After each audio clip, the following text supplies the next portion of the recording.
I did it. Here Live! we are. Yay! We're doing so good. I did not upload the rawr, so just imagine there was a rawr, and we're doing great. Oh no, the sound's on my phone. Please hold. There we go. Like, why is my phone yelling yay at me? Oh, here we are. Yeah. So hey, Kacey, do you have any Marisa. ideas? Hi, of what we should talk about tonight? I really want to talk about our friend behind her back in front of the internet. I love that plan. Yeah, that's great. Because I feel like y'all witches did this bit for me, and it is time for my sweet revenge. Look, in my defense, I am a Gemini, and I do what the fuck I want. So what I want. Here we are, 55 seconds in.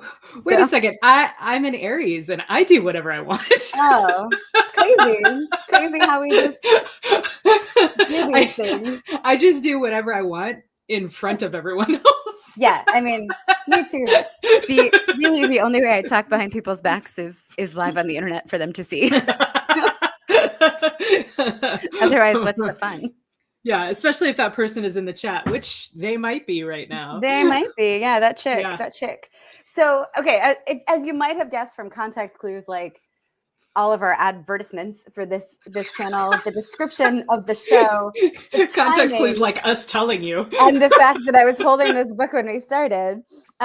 Spoiler: we are here to talk about our friend Marisa Olthoff, and this ridiculousness that I am angry about. Angry. Why are you That's angry? definitely the word. Angry.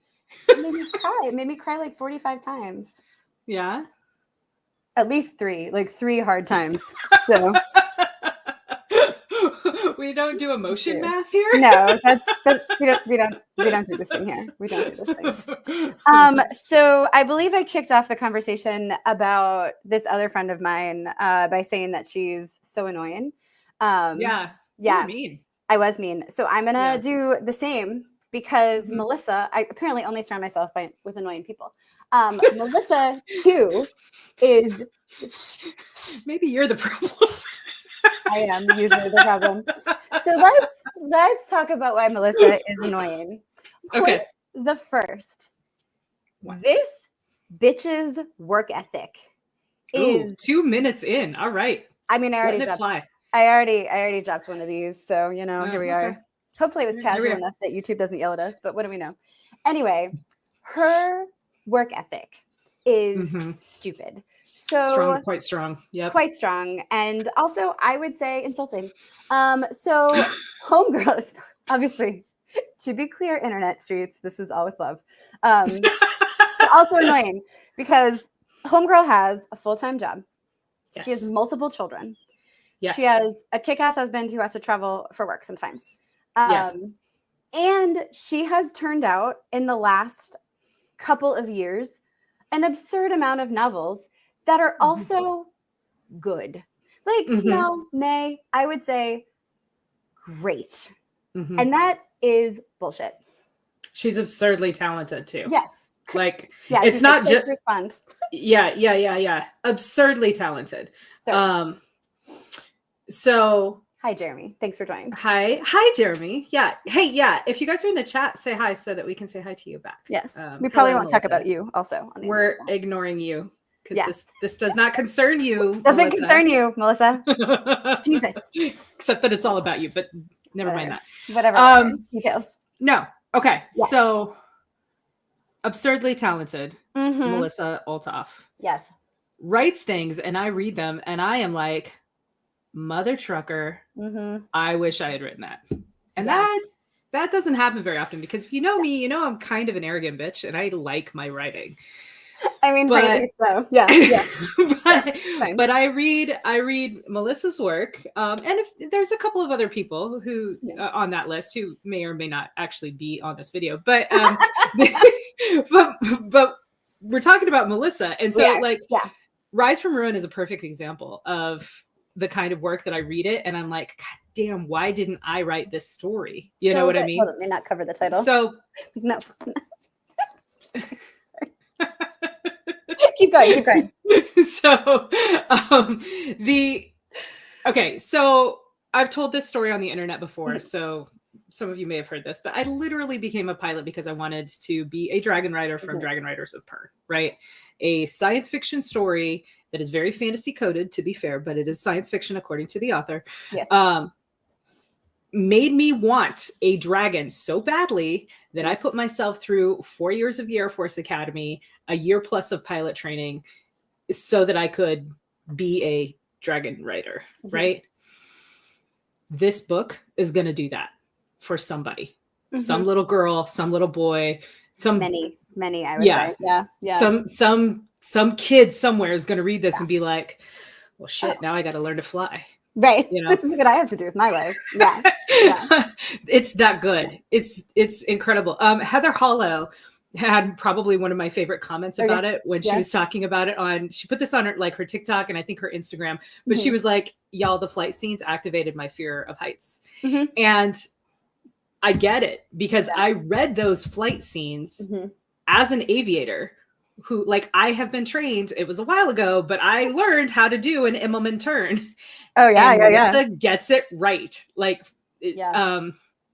from page 1, which by the way starts with a flying scene. Which how amazing of a beginning is that? Right. You know.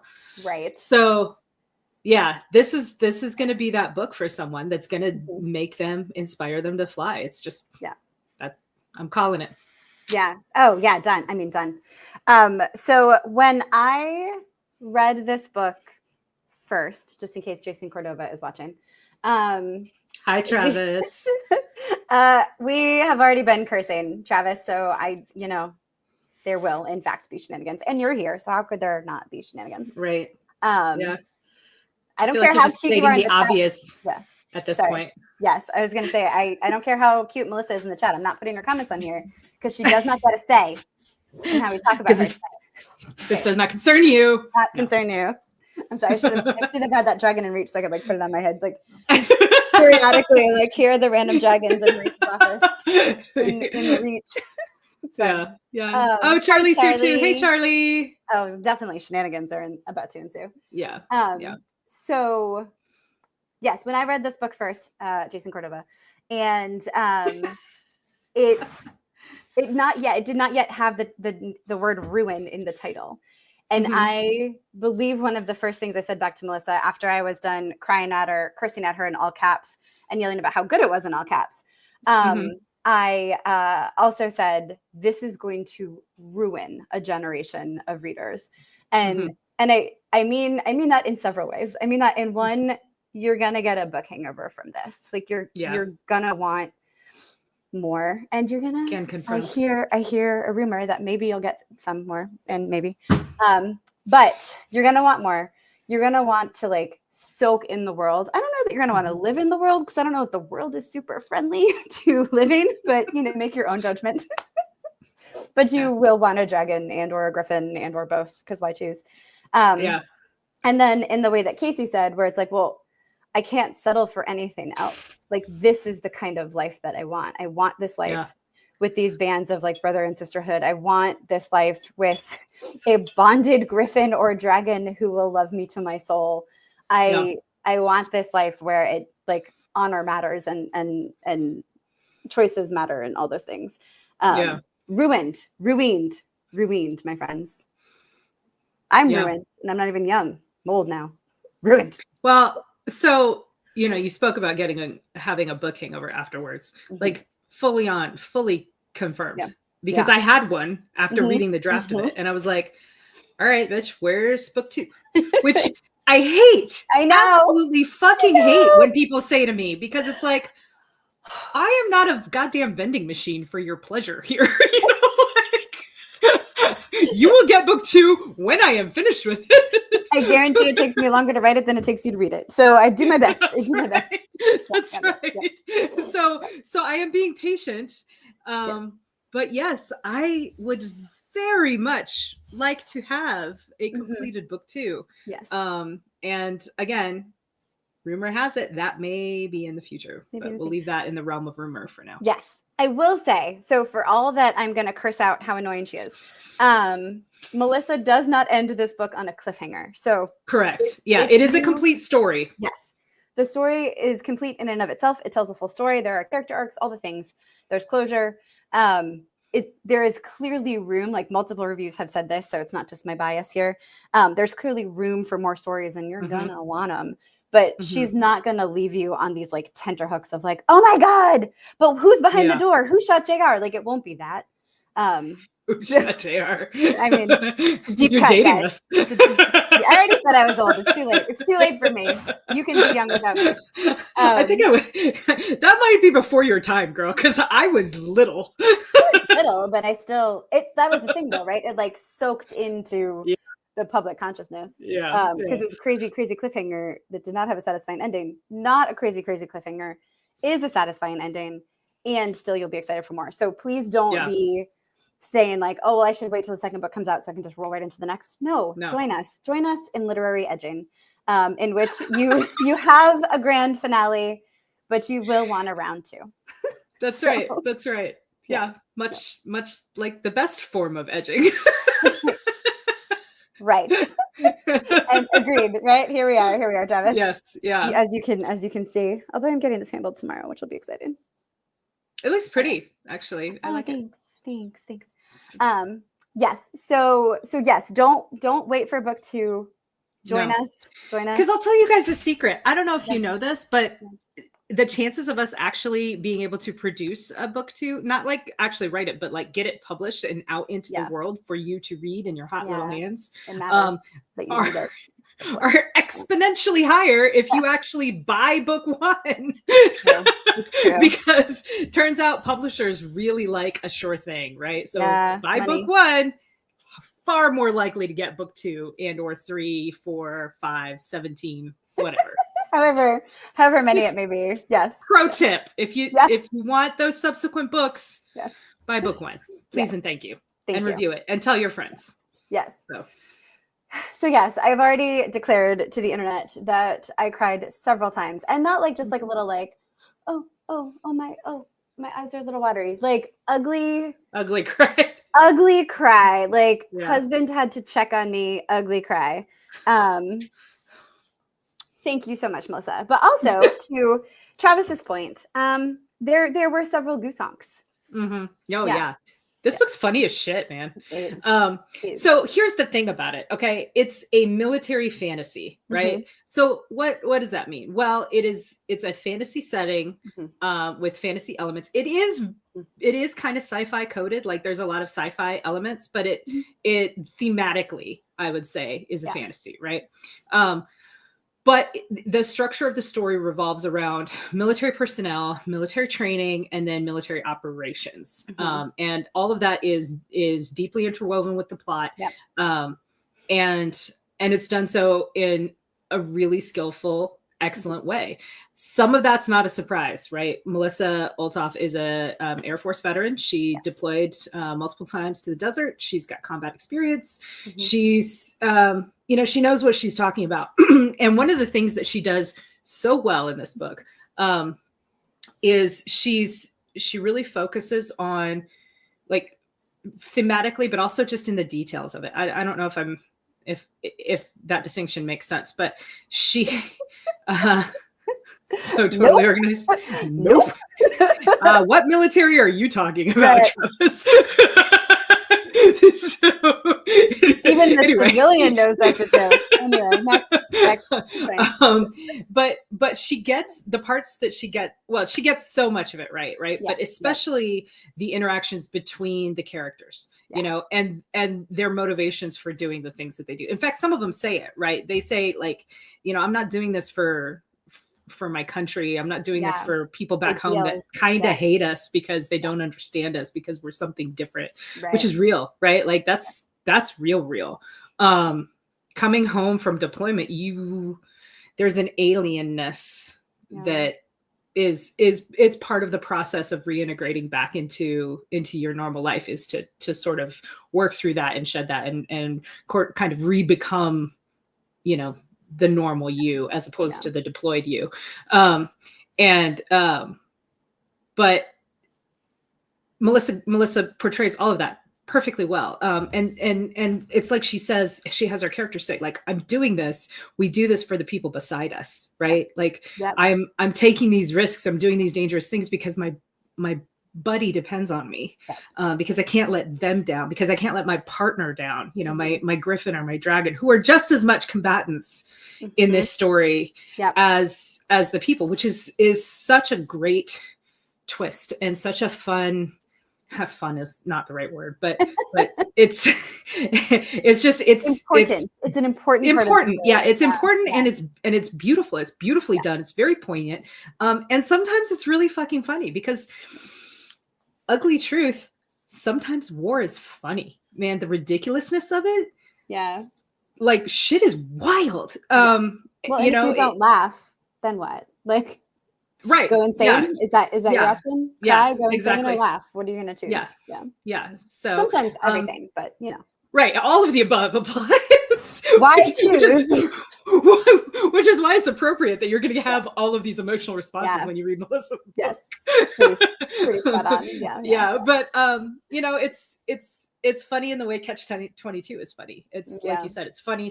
You know, you laugh because otherwise you might cry. What else are you gonna do? Yeah. Well, and also it's funny because I will continue to trot out what dragons I have in reach, of which the number is absurd. I do not have any little stuffed griffins, but the point of view that you are in for the story is predominantly Harpy, and therefore Felix.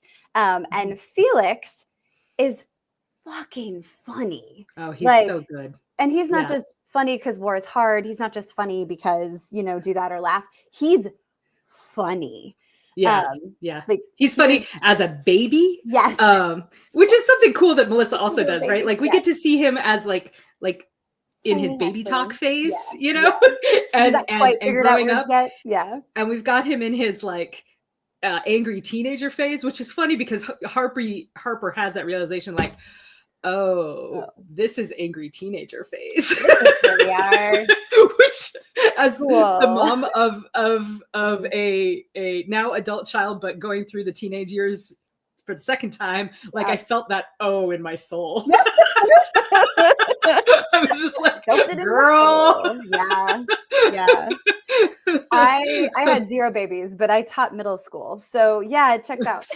Yeah. Travis, some E4 funny, some LPA, and really I would say LPA funny would be more appropriate because they're young officers. So but yeah, it's some hilarious shit. There are plenty of shenanigans of all kinds. There are prank shenanigans, there are sneaky shenanigans, there are all kinds.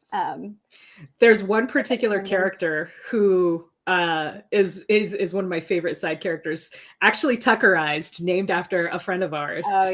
Whose his job is to get the liquor whenever they have a party. And no one knows where he gets it, and no one asks. No one wants to know. You don't. No one wants to know. You don't question a good thing. When we're planning a shindig, we leave Oz alone. Oz has his own job. He knows what it is. He's going to handle it. We don't ask questions. No follow-up questions. No follow-up questions. Do not ruin the bringing of the booze. That's right.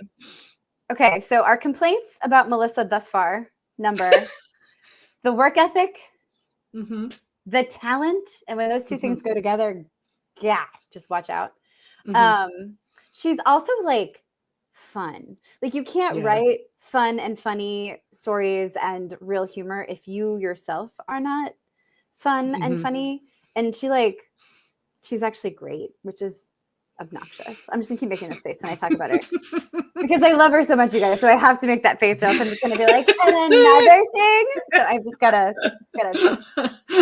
say like this. Talk about my friend on the internet. Oh, I'm just like, and another thing, and another thing. And that's fine. It's fine. Aries in you. It's fine. But like, sorry. Oz makes the beer run. This is my shocked face. Dude. And to be clear, in real life, if you ever are at a place where John R. Osborne, author and gentleman, and Feral Bachelor, is in residence. Please know the rule is to bring him beer. Bring Oz we bring beer. Oz beer. We bring Oz beer. But fictionally, Oz provides the alcohol. That's right. And to be fair, I feel like he could in real life too, if he wanted to. Yes. But currently, the rule is bring Oz drinks. Why is that the rule? Just because we said so. And it wasn't even us. I think it was us. Because Oz said so, and we're all like, "Yeah, this checks out. Fair. Yeah. All right, bring Oz beer." He's like, "Do you think we can make this a thing?" And we're all like, "I mean, yeah, sure. Why not, right?" Yeah. Bring Oz beer. Yeah. So she's also funny. She's also nice. Like, she's also a good friend. Ugh. Yeah, she's a good friend. She is a good friend. It's so stupid. This girl has stayed up to ungodly hours on the internet streets with me so that I can get, like, she'll be done. She'll have hit her word count for the day because C earlier complaint about work ethic. And I'll be there like, my brain is a sponge. My brain is just a little soggy mess of blood. I can't write anything. And she'll be like, fine, I will stay on this Discord and we will write. And I'll be like, fine. And like, that's how I wrote a book in 5 weeks. Like, yeah, she's done that with me too. Yeah. Yeah. How dare. Super How supportive. dare. Super supportive. Yeah. Kacey, get on my level, man. This is talking about our friends on the internet behind your back. You say nice things, but you say them in a tone of disgust. Girl, everything I say comes out in a tone of disgust. People are terrified of me. No, which is hilarious because you could not be like, unless provoked. Yeah, you could not be nicer and more supportive and kinder and more wonderful. Like, it's stupid.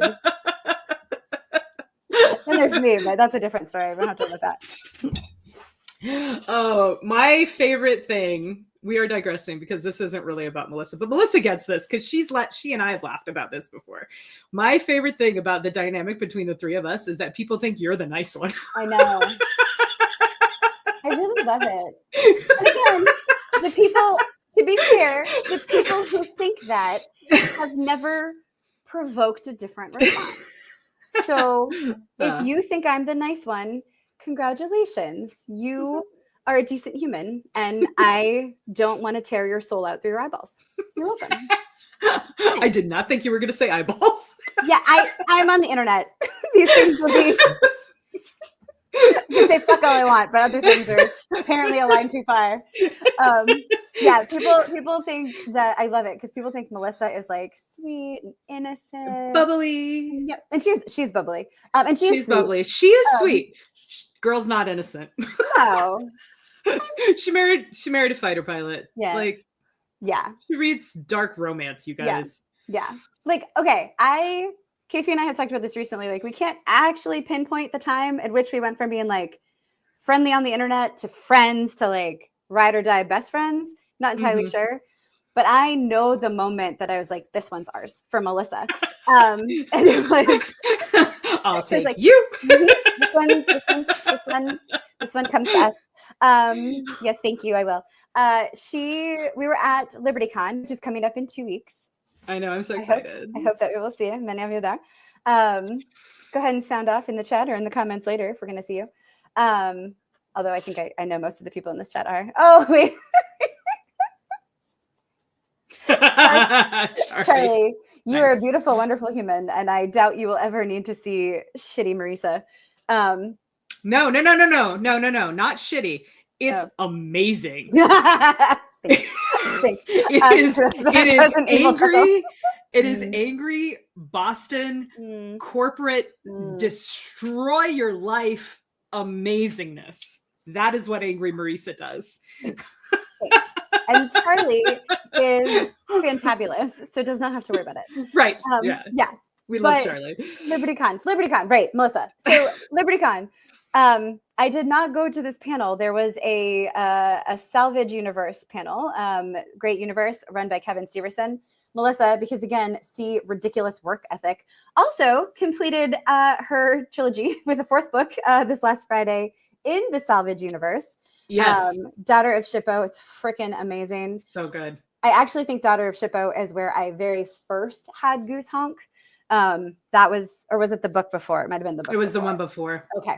But that was the universe, and the final book is freaking fantastic. Anyway, so Melissa is on this Salvage Universe panel. I was not there. I think I slept in, or I went for, I don't know what the hell I did, but I wasn't there. And so I'm walking somewhere, and I pass our publisher, Chris Kennedy, and his beautiful wife, and they're like, get a load of what Melissa said. And I'm like, ha ha ha, that's so funny. And then I pass Kevin Steverson, the creator of the Salvage Universe, and his lovely wife. And they also were like, oh my God, guess what Melissa said? And I was like, this is pretty funny. And like, they're just walking by, like both cracking up, but also everybody's a little bit like, oh my God, I can't believe she said it. And then I see Melissa, and we had met like once before, and I liked her. I very much enjoyed her, but I wasn't like, this is going to be like the third wheel of our ride or die like thing, until I was like, so you said savage anal on a panel, huh? And she just goes, yup. Just like with her fully chest. owned it. Yes. She was not remotely, she was like, hell fucking yeah, I did. And it was hilarious. And then she like told the context of it, and like the cackle I cackled, it came from my soul. Like it was from the base of my toes, like head back, middle of the hallway, probably in people's way. Apologies, several years ago, LibertyCon attendees. Because I think I just like stopped dead in the hallway and was like, like just, oh my God, it was amazing. And I was like, this girl, mine, thank you. Yes. Yeah. And she's that funny all the goddamn time. Like it doesn't even She matter. is. Yeah. She's amazing. Yeah. Yeah. Yeah. I've known Melissa, God, a really long time. I think we first met in like 2008-ish or something like that. And we met at DragonCon because she went with, she was dating a dude who was friends with Boy Kacey. And she was friends with Boy Kacey. And she was friends with Boy Kacey. Yeah. And they went to DragonCon, and, you know, we all had a great time together. And shortly thereafter, she broke up with that dude because he was kind of an asshole. And we're like, we're just going to keep you. Yeah. We don't care about him. We'll keep you. Yeah. And then she and I, we deployed together. Yeah. You're welcome. Okay. She and I, so when I deployed to Iraq, I flew out of Charleston. And I showed up there in the terminal in the Charleston, and I went to the military meeting area. And I walk up, and there's this like redhead in OCPs there. Was it OCPs? It might have been deserts. I don't know. It was a while ago. Anyway, I'm not she's the one there. Right. Yeah, I don't know what she was wearing. But she was like, I saw her and I was like, hey. And she's like, hey. I'm like, what are you doing? She's like, I'm going to Iraq. I was like, what are you going to do? Just hanging out on the tarmac, NBD. What are you doing? ABUs. Yeah, that's what we were wearing. We were wearing ABUs. Yeah. All right, we will acknowledge you this one time, Melissa. This one time. Yeah. So, and it was, we had so much fun. Like it was so much more fun to go on the long ass rotator flight, and you know, all of the like layovers, and then hanging out at the the base where we landed in the desert together before we went to our various deployed locations. But yeah, so that I was like, sweet, I got a buddy, and the fun we had. It was so much fun. Nice. So nice. Yeah. And then like we kind of lost touch for a couple of years until Boy Kacey basically roped her into writing stories for CKP. And then I was like, holy shit, Melissa, I loved you. You're great. There was one moment, this actually might have been pretty soon after you got back from the deployment, now that I think about how time works. But there was one moment you did try to, you reconnected with her because you tried to pull her back into Pern fan fiction. Oh, that's right. Yeah, because she's a big Pern fan. Yeah. And she, I believe these things blur together over the years. It was like 5 minutes ago, but I believe like she was super into the idea, but was just like crazy busy. And so she had babies, I think. Yeah. Details. But yeah, I do remember there was that one moment. But then Boy Kacey brought her back to us. So back to you and then to me personally. So no, it was us because it was CKP as a whole, right? Yeah. So that's how I know Melissa. So nice. Yeah. So you were in Japan, I think, when she started coming to cons with us, because I think that first Fantasy Oh, poor Melissa. Yeah, because that first Fantasy that she went to was my Fantasy without you, and so it was one of those times when this now happens to all of us, but at the time it only happened to me, where I would show up places and people would be like, "Oh, cool, yeah, where's Kacey?" Like it wasn't like, "Hi, Marisa, it's good to see you." It was just like, "How are you existing here without?" This can't, like, it doesn't compute. Like, this is absolutely, like, I'm like mildly happy to see you, but mostly where the fuck is Kacey? And I was like, all right, well, I don't miss her enough as it is. Thanks, guys.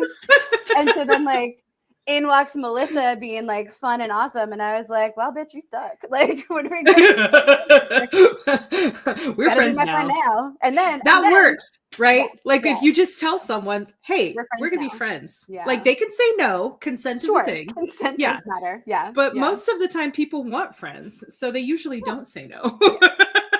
Plus, we're like super fun, you guys. And it does genuinely delight me that now it does not matter what the combo is. If any one or two of us are somewhere, people ask where the second and or third where's one Marisa? is. Yeah. Where's Melissa? Yeah. All the time. Yes. All the time. Kacey? Yeah. Always. I love it. Just for that. And as Melissa has said several times, I'm acknowledging her, but not her actual presence right now, just her existence in general. Just you can find us at any con if you just listen for the cackling. We will. Not wrong. We'll be there. You will find us. Here we are. The other day we were talking on the phone. Oh, go ahead. What were you gonna say? This bitch. Oh, that's her comment. Look at this. No. It's color coded. It's us. I told her it doesn't matter how cute she is. I gave her one because she answered a question that you had. That is all. Yeah. Stop being adorable, Melissa. I told you about this. Anyway, I think that's also like the trans colors. You know what? Fuck yeah. Trans rights matter. Trans lives matter. It is Pride Month. So why the fuck not? Sure. Anyway, regardless. No. Oh yeah. Pink. Yeah, maybe. I don't know. Yeah. Pink, blue, purple. Yeah. Some good colors, guys. Good job. Y'all, folks. There we go. The other day, unrelated, Melissa and I were talking, and I don't even know what dumb shit we were talking about, but we were cackling so hard that I'm pretty sure I could hear her not on the phone. Like, I'm pretty sure I could hear her from the middle of the country. And I am absolutely positive somebody in like Colorado was like, what is that sound? And it's Marisa cackling over in Massachusetts. Because like, she's like, I need you to understand that right now I am like crouched over my own knees, wheezing, laughing so hard. And like, I can't even tell you what it was. That is hanging out with Melissa. Yeah. And you know what? Yeah, it's a good time. You can get that feeling from her books. Indeed. Because this motherfucker goose honk. I goose honked. The noise I made had previously foretold, only been produced by geese. Geese currently pursuing mayhem. That was yes. See, Charlie heard me. Charlie heard us in Oregon. Charlie's like, what is even happening? No, I bet it's the feral ladies feral-ing. Yeah. Out of control. Yeah, this bitch. So the other night, here we are on Discord, writing. I think at this point she had not hit her writing goal yet somehow. But then of course she exceeded it that day because who she is as a person. But we are like just reading lines back and forth. Like we would write something and be like, oh hell yeah, this is good. And then, I have a friend here who I can interrupt. I don't want her to be productive. And so I would read it out loud to her. And then she'd be like, oh shit, that's so good. Or she'd be like, you bitch, that's so good, which is my favorite. And then like 4 fucking seconds later, she'd be like, oh, well, here's this thing I just threw together right now. I'm like, oh, you suck. It's so good. She's so good. Resentment. Yeah, it's Melissa makes me really glad that I have decided that it is useless to compete with other people because I don't know that I could I could reasonably compete with her. You know what I mean? Yeah, like, here's the thing. Here's the beauty. And I I would say this even if we were not live on the internet, but like, I think the amazing thing about having peers who are so fucking good is it makes you step up your game. Like the number of times I have had to level up because I'm writing with Kacey or because I'm reading Melissa's book, like it is every time. It's every single time, right? Because the goal is to get better with every book you write. And these bitches are out here getting better with every goddamn book they write. So therefore I have to try to catch up. And it's not a competition thing. I'm not like, I have to be better than them. It's just like, I want to keep an inspiration hanging. It thing. is. Yeah. It's motivation. Yeah. In like a really fun way. Yeah, absolutely. Absolutely. And that's kind of what I meant when I said like I couldn't compete. We're not competing. It's not. Yeah. It's She does. She makes me better. Yeah, she does. She really embraces the idea of the rising tide, right? Like, so one of the things that this is something that I noticed about Melissa, like from the beginning when she first started interacting with, other CKP authors. She does this, and Nick Steverson, who we sometimes refer to as her evil twin, does this. Our little brother. They share everybody's announcements. Yep.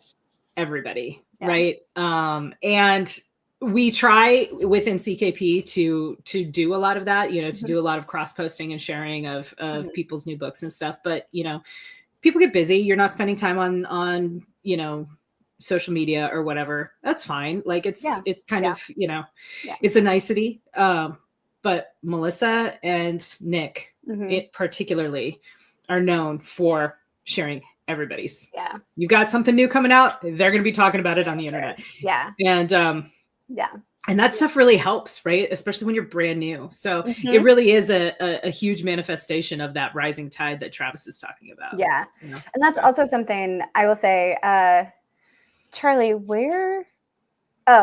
I talked about Charlie on the internet recently, but I did not use her name because I didn't have permission, but now I'm using her name because she's here. So she can tell me to shut up. It's too late for you, Charlie.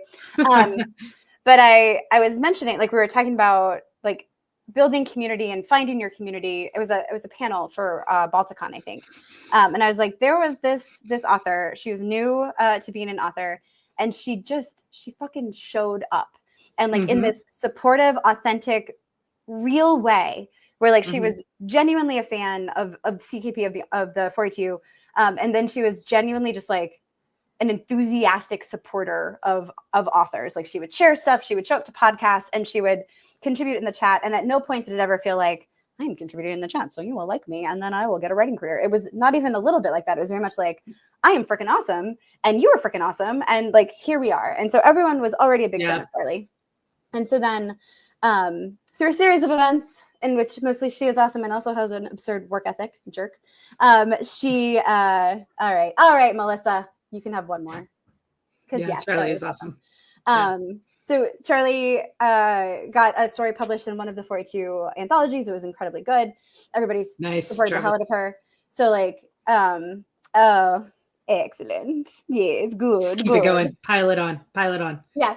Make her head explode. Because she's good, right? And like she showed up and she's good. And that's something Melissa did from jump too. So like, Charlie and Melissa, you bastards. And it is, to be clear, like it is weird, right? Where you have these friends that you love. And I would say, yes, it's not hate. And the thing I love the most about this Melissa, Kacey, Marisa crew is like, I think I have been jealous of Melissa's work ethic, but I haven't been jealous of her. And like, I don't, I cackle always, Travis. If I'm not cackling, just know I'm catching breath to cackle again. But I hope gotta breathe. Charlie, I hope Charlie is cackling right now. That's my girl.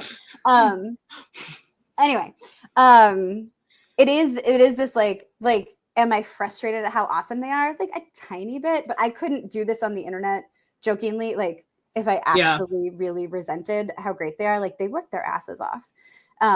And I think anytime you meet somebody who's super talented and works their ass off and then is genuinely kind and welcoming to other people, like fucking hold on to those people. It's like an admiration thing, right? I genuinely admire them. I genuinely admire Melissa for being able to pull off what she pulled off in Rise from Ruin, right? I like I would like to be able to do something like that. You know what I mean? And don't fucking look at me like that. I have never. I am looking at the air above my computer right now, Kacey. You don't know what's over there. Your face is loud, Marisa. I don't have an inside face, you guys. Anyway, go ahead. I meant that I too, because I also love dragons, right? Yeah, like I would love to write a dragon rider book that hits that hard. Okay, that's what I meant. That's fair. Yeah. So I would like to be able to do that, and I admire what she has created, and I admire the work that goes into it, and I admire the brilliance and the inspiration and the fucking humor. Like, I can't do that kind of humor. I do some humor, but my humor in my books tends to be much more like understated. Yeah. I mean, hers is just riotous. Yeah. She's just funny. There's cackling. Yours is also very funny. You have also made me laugh out loud, but yes, yours is drier. Dry. Yeah. It's usually dry, sarcastic, you know, sort of situational humor, as opposed to like people saying just hilarious funny shit. Yeah. And Melissa can do that too. But she definitely has the like the like sublime art of the ridiculous down pat too, where it's just like the situation. You know what? I love you. Fuck you also as well. No, we don't. How dare you? I'm a Charlie. Sometime, maybe at LibertyCon, maybe at some other con. But what we need to do is we need to get together and we need to play a game called Oh Hell, which Marisa knows very well. I do. I'm so bad at it. I love it so much. It is my family's game, and really you will never not hear cackling out of this one right here when she's playing Oh Hell. So, usually when I have accidentally, and it really is accidentally, when I have accidentally fucked somebody else's plans. I am not quite the chaos gremlin that Kacey's youngest is. She is freaking amazing. So I am not at quite that level of chaos, but I will fuck up people's carefully laid plans and then afterwards be like, oh, that also screwed me over. Like, it's not on purpose. Genuinely am here to be chaotic good. There are two ways to play Oh Hell. You can play to win, or you can play to spoil. To ruin. Both are valid. I accidentally do the latter. I want to win. I'm very competitive, but I do not. And so instead, I'm just like, you know what? We'll just make this what it is, I guess. So yeah, I don't play poker. I can. There's a certain level of tipsy that Marisa Wolf has to be, but at this certain level of tipsy, I can bluff like a mother. Like it's not quite lying because I will eventually crack and cackle and everyone will know the truth, but like two truths and a lie, like those kinds of games, like I can absolutely sell it for a second. And then I like dissolve into giggles because I'm a terrible liar and also do not have an inside face. Very outside face. Here we are. My outside face. It's just outside face, guys. I can't. All my make-em-ups go into the books or are accidental. Also, speaking of Oh Hell, I accidentally cheated. So we were playing a couple weekends ago, and here's how you know. One, I am not smart enough to cheat purposefully, so I don't bother. Like I just can't keep those things tracked. So we're playing the game. Multiple conversations are going on. I play the card. I win the hand. I spoil 3 different people's plans by winning that hand, which I did not want to win. BT dubs. Like I didn't want it. And so I get it. And then we play the next hand and I play a suit. And our friend Leah, who is also amazing and wonderful and terrific, she goes— and competitive. And very competitive. She's like, and everyone's played, and we're waiting on her to play, and she's just staring at it. I'm like, dude, let's do the thing. What's up? And she's like, why did you play that card? And I was like, because I won the last hand. And she's like, what did you win the last hand? But like I had accidentally cheated. I was supposed to follow Trump. She was supposed to follow suit, and she didn't. I did follow a suit, but it was not the correct one. Correct. And here's how you know I obviously didn't do this shit on purpose, because then I led the very next hand with the other suit that I was supposed to play. And I was so confused. And she's like, Marisa, and she's like playing me through. She like made me take out the other hand and like play it through. And I was like, I don't understand. And she's like, this is where you cheated. And I was like, point of order. This is where I fucked up. Like, to be clear, this, while I do enjoy spoiling things for everybody else, because I know that I will not win, I would like to think that if I had chosen this dumbass moment to cheat, I would have been smarter about it. But anyway, regardless, I will not play poker with anyone. I will play Oh Hell, and you know what? I will even play hearts, not spades. I'm terrible at spades. I've tried so many times. I don't know what the difference is, but here we are. Maybe it's the team. I don't know. Regardless, Melissa's a jerk. All my friends apparently want to play poker. I don't have an outside face. I don't want to play poker. I want to play Oh Hell. Okay, fair enough. Yeah, but Melissa's amazing. Yeah, she's pretty great. We love her. Jerk. Yeah, her book is so good. It's we definitely need to play her good. Play her book. What? Play her what good. Am I saying? Play her book. What are my words? What even are words? I don't know what's happening in my mouth right now. Yeah. I'll take words Kacey has never said for 10. No, just kidding.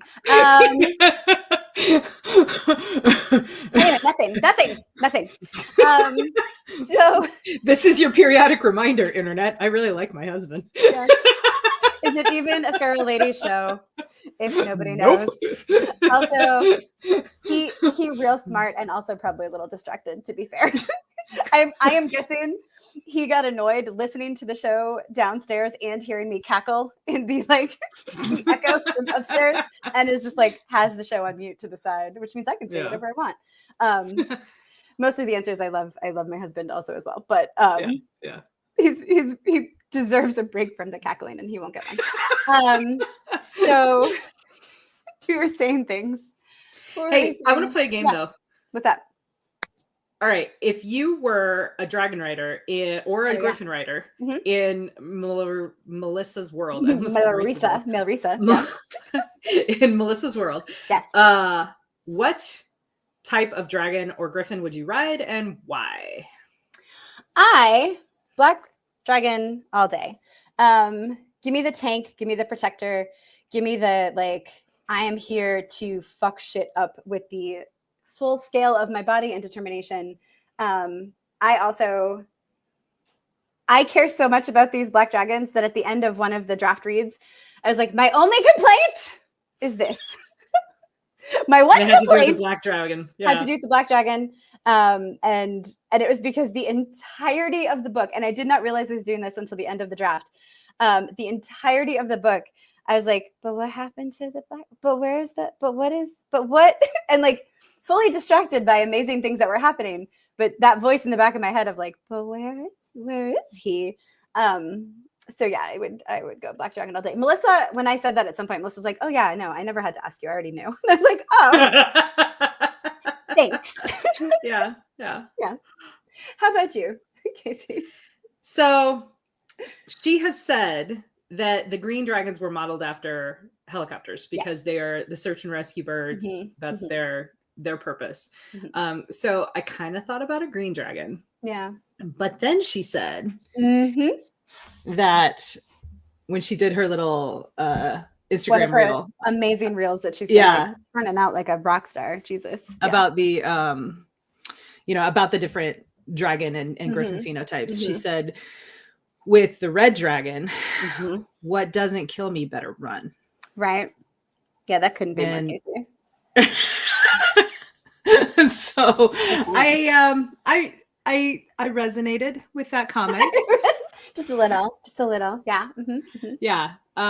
So I don't know. I like it. I invite people to fuck around if they would like to find out. I would warn you not to. So just as a South Shore, Massachusetts girl, please don't. Yeah, because my bestie's a South Shore, Massachusetts girl. Right. I don't want to have to stab a bitch. I won't need to be clear, because you will be bleeding out emotionally, but I stand ready as needed. Travis, I want to say I'm savvy enough to understand this. I vaguely know what a warthog is, but tell us more. It's an What A10. you would do. Yeah. So, okay. So here's the deal. If you haven't read the book yet, let's run through what the phenotypes are real quick. Okay. Yeah. Which one's the warthog? Tell me more. So It's in the gray. Air Force, the Warthog is a air-to-ground attack platform, right? Yep. So its primary mission usually has to do with close air support of ground troops. Mm-hmm. The closest analog to that in Melissa's world is probably a gray. Yes, I called it. Okay, sorry, I'm bad. Yeah. Because they are the. We made it on topic. Don't worry. We got you, bro. Yeah. Because grays are they're also their bombers, right? Yeah, but they're also like a really like sort of multi-purpose, multi-role that's cool. Dragon. We have I can't talk about that yet. So I have read scenes where there is a gray engaged in some air-to-air stuff. And some strafing type stuff. Strafing type stuff. And so like the strafing type stuff, that's the Warthog role, the close air support, air to ground support role. Okay. So Travis would probably be a gray rider then. Okay. We already talked about how the green riders they have outsized strength for their size. Yeah, they can right up. And they can hover, which is pretty fucking cool, if I do say so myself. And so they're usually they do the like personnel recovery closer search and rescue role. Then there's the black dragons, which tend to have the that's right. The black dragons, which tend to have the leadership role, and they're also the tank. Like they're fucking massive. They're huge. Yeah. So they have names like Maximus and Riven. So, which I mean, the writers name them, right? So that's whatever. But not this kind of tank. These little fat dragon. No, yeah, no, like big, scary tank. Like the come at me, bro tank. Yeah, right. Yeah. The red dragons are, as Melissa said, they're the shock troops, right? They're all anger all the time. Fuck around and find out. The blue dragons, which are Jason Cordova's favorite, are very interesting because they do the basically C4 ISR role, which is high altitude answer. Yeah, right. Command and control, intelligence, surveillance, reconnaissance. They fly at high altitudes and they have like incredible eyesight. So their riders don't actually fly with them. Their riders are actually stationed in the, on the ground with the command staff, and they are relaying what their dragons are seeing. So, so think of it. It's kind of like an SR-71, which is kind of cool, right? Pretty cool. Yeah. Yeah. Did I forget any of them for the dragons? Nope. Because then you've got mountain griffins, which are the talons of the force. They protect the dragons in air-to-air combat against specific creepy enemy animals that you will learn more about in the book. And then you have the forest griffins. Forest griffins. Yeah. They're your scouts, your spies. They are the eyes and legs, basically. Eyes and ears of the military. Yeah. And that's why they're so sneaky. Yeah, and they end up doing a lot of. So, Travis, you say red dragons are Marines, except airborne, right? Not airborne like Army airborne, but aerial. It's aerial combat. A red dragon would be a lot like an air-to-air fighter, right? Like they're just gonna roll in and fuck some shit up in the air. They're probably not dropping bombs. They're just there to fuck up other dragons. They're the Red Baron. Yeah. So to Charlie's question, one, please go ahead and read the book. Two, you'll love it. Two, yes. So it is a soul bond. There's an entangling, and Melissa demonstrates it in several really, really cool ways that I strongly invite folks to read and check out. But yes, ultimately they can communicate telepathically and exchange things. Here we are, being awesome and gossipy. You're welcome. Thanks for joining us. But I love it. Come for the gossip, and then there's all the awesome writing. I will not show Melissa's comment again because she's had enough in this. But to add to forest griffins, especially because mountain griffins are slightly more serious but they are utterly ridiculous and incredibly insanely brave. And that is Felix to a T. Felix, in this rumored potential second book that people may or may not get to read someday, there is a running bit with Felix that has not a single time missed. I cackled with my whole chest every single fucking time. And I think I made the mistake of telling Melissa that at one point, and I'm sure it was going to keep showing up anyway, but I feel like she did it a little bit just to say, like, can she get a goose honk? And the answer is yes. Don't tell her. Don't let her know. But yeah. Any other questions about Melissa that we should gossip about while she's here? Yeah. But behind her back, though, because we have 5 minutes left somehow. Yeah. Behind her back, in front of her face, which, to be clear, is, again, the only way I talk about people. But here we are. Like, I once, friends, as you come up with your questions in the chat, I once worked at a job where somebody was like, oh, yeah, no, I saw that email you sent. And I was like, yeah, good. You were CC'd on it. And the person was like, oh, no, so-and-so showed it to me. And I was like, okay, but also you were CC'd on it. Go check your inbox. Yeah, I said what I said. Like, I will say it to your face. I said it to your inbox. Like, and it wasn't anything crazy, to be clear. It was a thing that, like, somebody thought somewhere that there was going to be, like, a gotcha moment. And I was like, bitch, I'm not dumb. Like, if I put something in writing or if it comes out of my mouth, fucking own it. Like, what do you, get out of here. Anyway. And if it goes in my mouth, I also own it.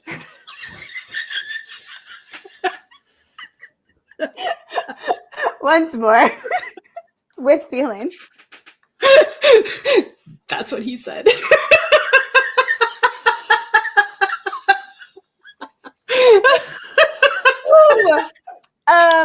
Travis, yes. Probably you can arrange that with Melissa. Also, are you guys going to LibertyCon this year? Because she'll have some there, but I can't anymore. Yeah, if I have put this in an email, I have declared war. I'm not alone in this, right? This is very standard. But if I have to say per my last email, you have already fucked up, and it is thin ice. Anyway, great question, Charlie. Because she's an asshole. That's my answer. She's so awesome because how dare she? That's why. And then that's all the answers I can come up with because here we are. We are in the shenanigan portion. And yet you will notice, Charlie, I want you to notice Travis is not saying that I'm wrong about the whole mouth ownership thing. No. So I'm just saying, if it goes in your mouth, it's yours. To be clear, this is not how I declare friends mine. This is not, I'm too monogamous. No, because you don't own your friends. I don't, that's what I'm being clear. This is not, no, because I said earlier, I was like, this one's mine. But I'm not trying, no, that is not the thing that is happening at 8:58 at night on a Friday. I am glad that Travis has also joined us in the cackling. Welcome. But he's not denying it. I feel like if I were smart, that would have been the note. I just would have been like, click. Because at the end of at the end of the Kacey one, the end of the episode we did about Kacey, something happened. And I was like, perfect. And I just hit end stream. For the very first time it actually worked. I should have done it at that moment, but I fell and it was too,